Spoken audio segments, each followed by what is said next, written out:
الحمد لله والصلاة والسلام على رسول الله وعلى آله وصحبه ومن استنى بسنته إلى يوم الدين. All praise to Allah, and may Allah's peace and blessings be upon the last of Muhammad sallallahu alayhi wasallam, and on all those who follow the path of righteousness until the last day. Welcome back.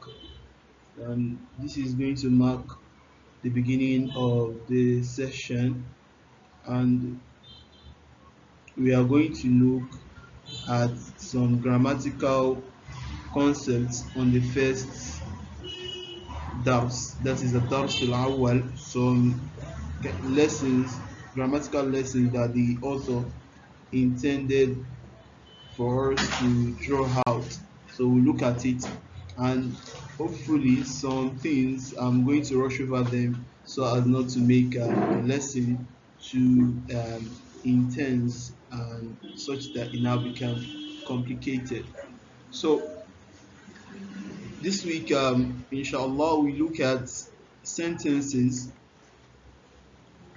in your grammar course. I don't know the title of the course, but it seems you're taking a course on Nahu. In that course, your instructor is going to be taking you this section on grammar, but it is about, let's say, the 24th week or the 23rd week. However, I just want to give you a kind of little details so that you get a kind of feeling over it. So we have sentences. Sentences, we should be quite familiar with sentences. That is, things that make sense. We use them in our day-to-day life conversations. When you pick words up together and it makes sense to you. For instance, you have first you have Muhammad. Initially is a word, but when you say Muhammad and your listener just Muhammad, what happened to Muhammad? Once you say Muhammad is truthful, you're speaking to your guest. Okay, this is the information you're trying to pass, that the Muhammad is this. Also, you have Zaid is a boy, is a sentence. Ali plays every day. All these are example of sentences. I don't want to delve in. I believe we all have knowledge about it. So, however, this is English. This is English, but in Arabic, sentences are divided into two. We have jumlatun, is what we call sentences, and we have ismiyatun. It can be a nominal sentence, that is ismiya, or fi'liya. Note the shadda on the ya and the shadda on the ya also. It can be fi'liyatun, that is verbal sentence. So what is the difference between these two? A very important thing is the concept of beginning. So if ismu, we have kalma is divided into three. We have ism, and harf. So if ismu starts a sentence, so you call it jumlatun ismiya. But it has another very vital thing you have to add to it. Ismu begins a jumlatun ismiya, and it comprises of two things, which is the subject and the predicate. I'm coming there. So in the fi'liya, a verbal sentence is a sentence that begins with a fi'l. So note those two differences. You are going to look into it more on that course I mentioned before.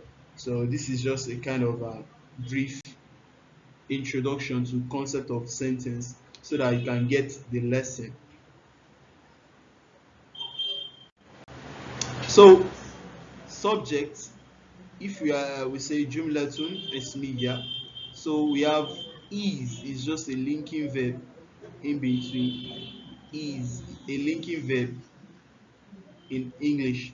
So ismiyatun, is, we are going to call it ismiya because it starts with Muhammad. Okay, and it has two parts to it, which is the subject and the predicate, or you call it the information. Again, Zaid is a boy. Zaid is ism, and boy is the what? Information, or you call it the predicate. It has two sides to it. When you say Ali plays every day, I deliberately brought this. Plays every day is an information, so don't get it wrong and say okay, plays is a verb, although it is a verb. But here what the Arabs consider as jumlatul ismiya, they ask, is the subject, is it ismu? If it is so, then you classify that sentence as a jumlatul ismiya. I won't be talking about jumlatul fi'liya, because the concept I want to derive is focused on jumlatun ismiya. That is why I brought the concept of jumla into our discussion. Now, so jumlatun, we said it has ismiya and fi'liya. That is the two types of jumla we have in Arabic. So we should have a term for the subject, and we should have a term for the information of the predicate. So here, mubtada'un is the subject. So the term for subject is mubtada'un. Note, mubtada'un. And khabarun is the term for the predicate or the information. So the predicate.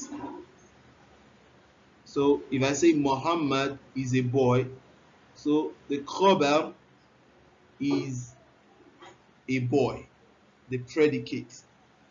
Muhammad is the subject, what we want to talk about. Subject is what we want to discuss about. So Muhammad is the mubtada'un in that.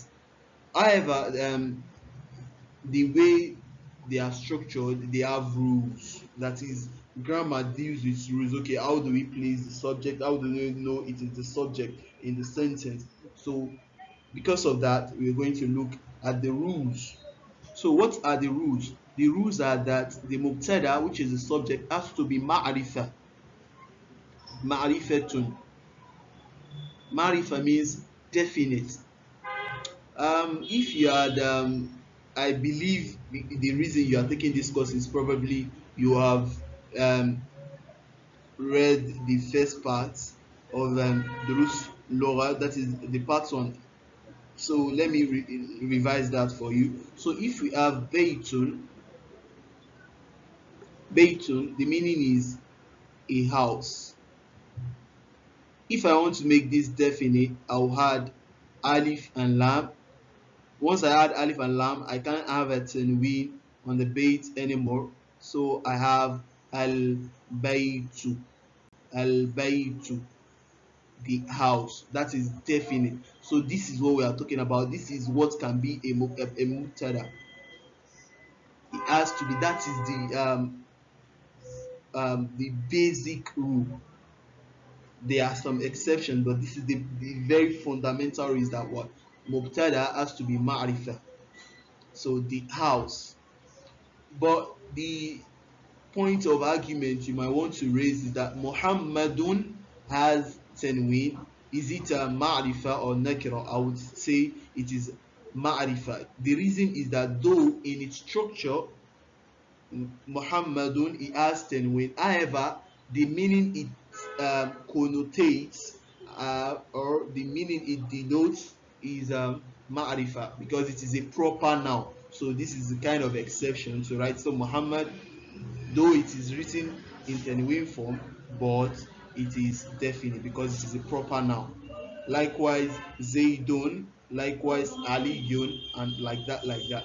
So the khabar, the rule, oh, the rule is that the khabar must be nakira. For instance, I want to say the house is beautiful. I said the mubtada can be the house, or the mubtada must be marifa, which we have done here, the house.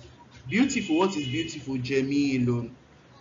Jamilun means beautiful. So this bait can be the mubtada. So jamilun must be nakira, that is indefinite. It has, and how do we note indefinite in the very basic form? It has tenwin. This is the very basic sign. It has tenwin. So if I say al baytu jamilun, so jamilun becomes the khabar, and al-bayt becomes the mubtada. So that is, we have formed a complete sentence. What type of sentence have we formed? We have formed a jumlatun ismiya. Why is that? Two reasons. The first reason, it is starting with an ism. Al-bayt is ism, and it has two parts, two components, which is the mubtada and the khabar.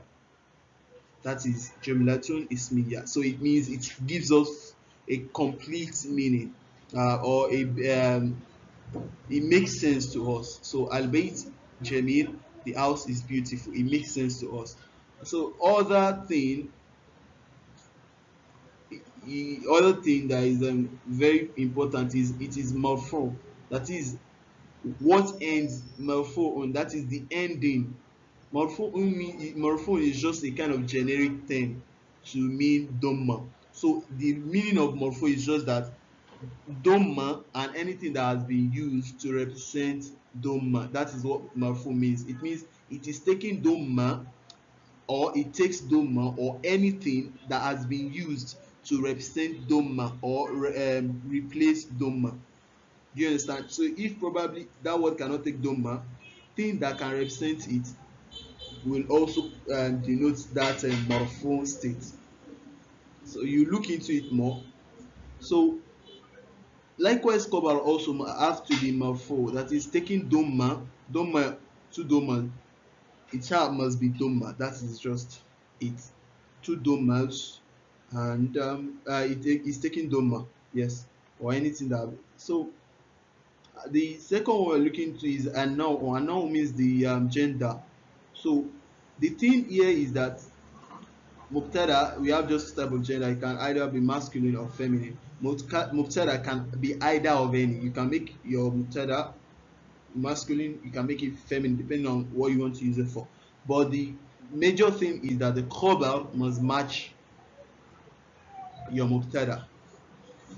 The next thing is the adad, the number. We have three classification of number. We have the singular, the dual, and the plural in Arabic. So mubtada also again can be any of these three, but the fundamental thing is that, or the necessary thing is that your khabar, which is the information, must match your mubtada both in gender and in number. That is just the thing you need to observe.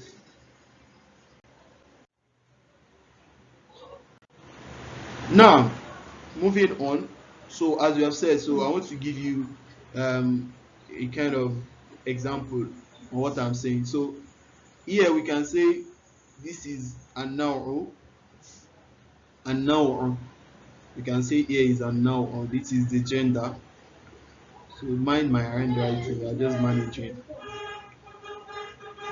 Mudhakkar or mu'annath. So when it is mudhakkar, that is the mubtada is mudhakkar, you can see at-talibu mudhakkar, because part of the thing we can use to distinguish mudhakkar is it does not take time of photo. You can see talib, a male student. Mujtahidun, male also. Mudhakkar, mudhakkar, they are both matching in gender. The next thing is the number. Mujtahid is one, hardworking. A talib is also what we're talking about, one person. So they match both in number. Sorry. Look at the musanna also. When we say at-taliban, when we add alif and nun to a word, it makes it dual automatically. So if I say baytun, if I want to say two houses, I'll say baytani. So talibun, talibani. So at-taliban. So here comes the implementation of the marfu I said. You can see in this state it does not allow for dhamma, but because it is in this way, it is in dhamma form. I don't want to go into it. Just take it like that. I don't want to discuss too much grammar issues here. So at-taliban is also in marfu, or you say it is a representative of dhamma. So mushta'idan, you can see it is also following dual, and it is they are both masculine. At-tullabu is the jam'u of talib. So at-tullabu, the students, mushta'idun, they are hardworking. That is, the students are hardworking. Ha is plural. So you see we change the linking verb also from is to ha, because it is now jam'u. It will affect your translation. This is what shows that you understand perfectly. That is what helps you in translating those words from Arabic to English. That because you understand the grammar, you understand what is going on, not that you just speak. You understand what is going on. So at-tullabu, the students, mushta'idun. So if I say muslimun, muslimun is the jam'u. If I say Nigeriyun and Nigeriyun, Nigerians, Muslimun, they are Muslims. So you get the concept clear now. So moving on, we have the muhannath.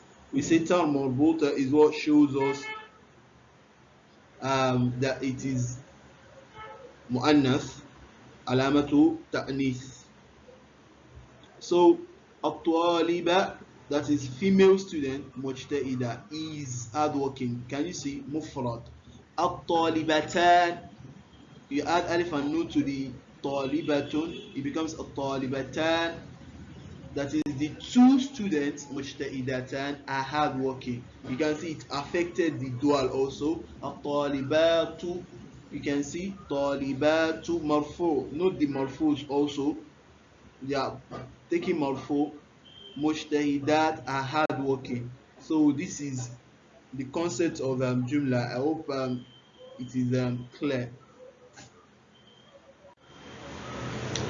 Now, so here comes another beautiful thing about this text. Imagine I said Muhammad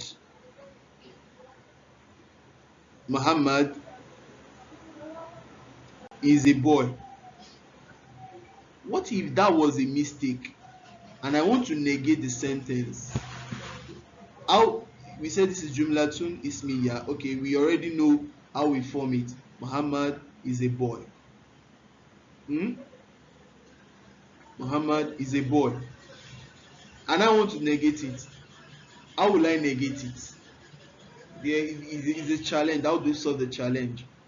Or probably I want to emphasize what I said. I want to say indeed or verily Muhammad is just a boy. I want to emphasize the fact that Muhammad is a boy, but is nothing but a boy. And there is a reason for my emphasis, so as to make him know that what you are just a boy. What is your problem? Where have you gone? Or what have you seen in life? What have you experienced?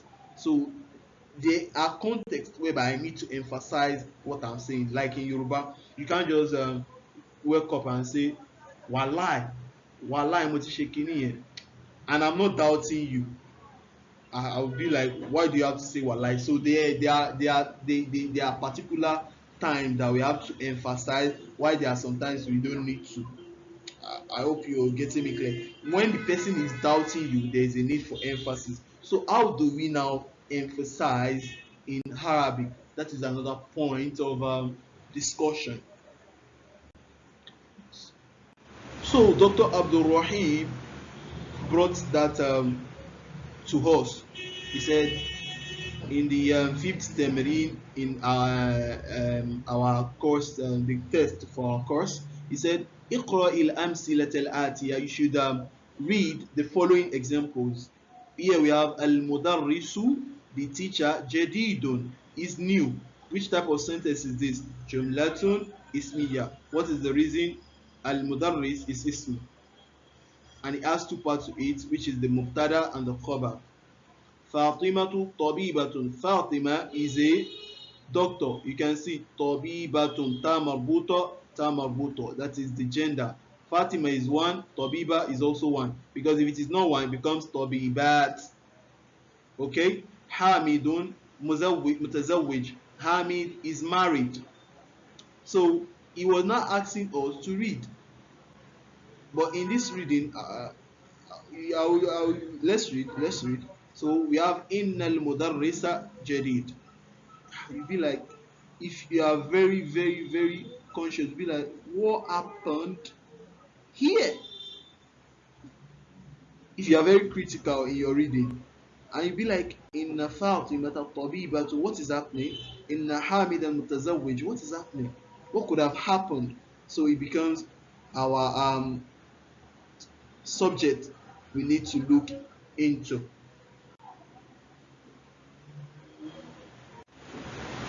So that brings us to what we call harfun mushabbahun. Mushabbahun, which is taking shadda bil fi'l. I won't explain much. Bil fi'li, and we have fi'lun naqis. This one we'll not be talking about it in this chapter. So we'll be talking about this. Please, please, please, just take everything I tell you like that. I won't be going into details too much.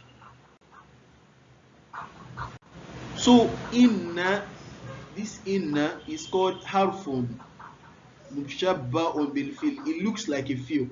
That is it is the particle that looks like a fi'l. I'm not going further. So we have all these kind of categories like that. So you look at them as category. So if you have a book there, you can write that harfun mushabbahun bil fil on your notes as I am picturing it, that you are writing something there. So put inna under harfun mushabbahun bil fil, because it is not only inna we are going to be talking about. We are going to be talking about other ones that you put under the harfun mushabbahun bil fil. In detail, the author mentioned two in this chapter. He mentioned two, but there are actually more than that.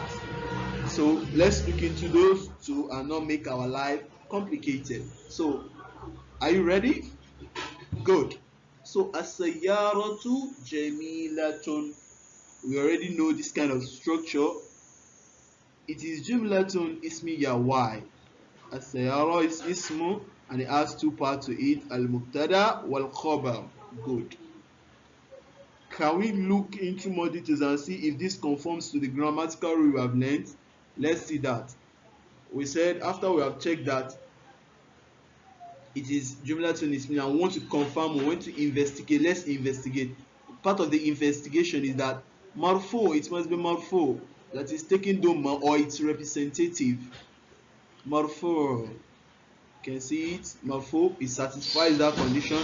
Number two is that the mubtada can either be mudhakkar or muannas. It can be any of the two. So here it is muannas. Why is it muannas? You can see ta marbuta, a sign of muannas. The thing that this is like the base. So the thing is that this khabar must follow the base. It must agree with the base in the matching. It must match it in gender. Number two is the number. As-sayyara, a car, or the car, that is one car. Jamilatun is also like matching that gender, like one. Mafhum? Now, inna sayyarata jamil. What inna is just doing, like I said, is for, or I have given you the kind of tip, is emphasis. You want to emphasize. Emphasis. And the meaning of inna in the sentence is indeed, verily, to emphasize. Just like you are Yoruba, you want to say wallahi kilo share. Sorry, don't mind me. So like in my language now, you might want to emphasize, be like wallahi mo she, like you are trying to make emphasis on the fact that you didn't do that thing. Are you getting me? So inna sayyarata jamil, you want to emphasize the fact that this car is beautiful. Like no, is like one of a kind. So inna sayyarata jamil. But the transition now is that you have changed the whole structure. So your mubtada will not become mubtada anymore, because it doesn't follow the rule of mubtada anymore, because mubtada say it must be marfu, but here it has turned to fatha. So what happens? Your mubtada becomes your ismu of inna. It becomes its ism. Just like we know that mubtada must start with ism, and this starting, let me give you a tip there. This starting as a reference when you are trying to begin Arabic, the start is a reference for the start is we assume Dhamma or its representative. That is like a base case or a kind of reference point. So when anything now precedes that thing or comes before that thing, those are those things that it is those things that affect that beginning. Like you can see asayaro too is like the reference point, but when something comes in front of it, that thing affects it, so it changes that state of that mubtada, it changes it to ismu inna. So the khabar also will not become the khabar of the mubtada anymore, it becomes the khabar of inna. So it also follows those rules we have learned, the gender and the number. The only exception is that this ism of inna must take fatha or its representative, and the generic term for that fatha or its representative is mansub. Well, you don't need to give yourself headache on all these terms. I will be mentioning them time to time, and you get familiar with them um, as we go on. So marfu is the generic term for doma and its representative. Mansub is the generic term for fatha and its representative. So let's practice. If you enjoy this lesson, just remind me in your prayer and make sure to remind the author. He did a great job with this test. So أدخل إن على الجمل الآتية واضبط أواخر الكلمات. So insert inna on the following sentences. The jam of jumlatun is jumalun. You can put that in your vocabulary. Wadbit, or you say wadbut. I think wadbit. Wadbit awakhir al-kalmat, and vowelize the ending of the words. So we want to make sure that as you are learning, you are also learning how to vowelize. You must be very, very, very attentive, or you must pay attention to the endings of the word, please. Those are what gives it the meaning. In Arabic, we don't use SVO, that is subject verb object, as in English. We pay attention to the ending. The ending tells us what is subject and what is verb, what is object. It is the ending. So here Muhammadun sallallahu alaihi wasallam, ignore this sallallahu alaihi wasallam. You can just see it as a kind of extra or a paraphrase or something like that. So Muhammadun, don't forget I said when it begins the reference is Dhamma, that marfu. Muhammadun Rasulullah. I pick this and you do the rest yourself. I want to pick number 3 and number 4. Muhammadun Rasulullah. Muhammad is the messenger of Allah. So I might come or meet a kafir, and he wants to doubt the fact that Prophet Muhammad is the messenger of Allah, and I want to make it clear to him, indeed, verily, I will just put inna Muhammadan sallallahu alaihi wasallam Rasulullah, Muhammadan, inna Muhammadan. So it is that mubtada which turn ismu inna, that inna changes to fatha or its representative. So inna Muhammadan. So I say al-Qur'anu kitabullah. The Quran is the book of Allah. I want to emphasize, I say inna al-Qur'ana kitabullah. So another thing you have to put at the back of your mind, they are times we emphasize, not that we just emphasize anyhow. There are times we emphasize. So lastly, I want to give you an example in the Quran where Allah said, Inna Allaha ghafurun rahimun. Allah is all forgiving, all merciful. So you can see the application, sweet. You can see the application in the Quran. So you tend to understand the Quran more. Because if you say Allahu Ghafurur Rahim, Allah, no, but you know, like Allah is, you want to emphasize, you say indeed. So I pray Allah makes it better understood. Now, so lastly, this is what we are going to be looking at. So just like inna, la'alla, as the author said, adqil la'alla al-jumal al-atiya. So he's also saying you should insert la'alla or add la'alla to the following sentences. Ilman, knowing that la'alla is from the sisters of inna. Don't forget, I said you should write out for mushabbah bil fi'l. So it's like the general classification. So you put inna and put la'alla also. So I won't say more than that. Inshallah, in your grammar course, you will learn them deep, or you learn them with more details. So what does la'alla do?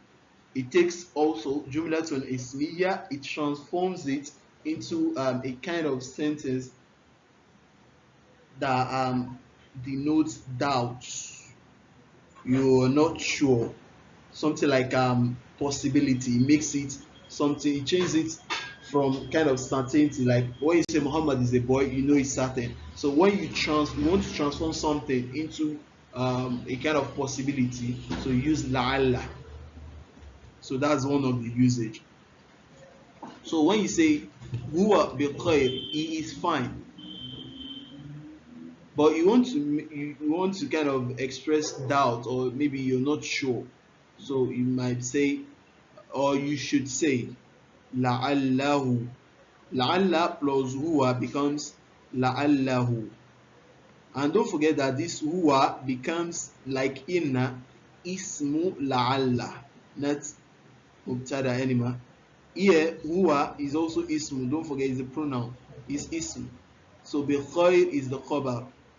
Though you might want to look, you might want to ask me, but then you said it is going to be taking doma. Why is it not taking kesra? I would say you should assume that this whole thing is taking doma. When you learn it further, you get it. Please try to ignore this part. Just take it like a kind of exception, a little exception.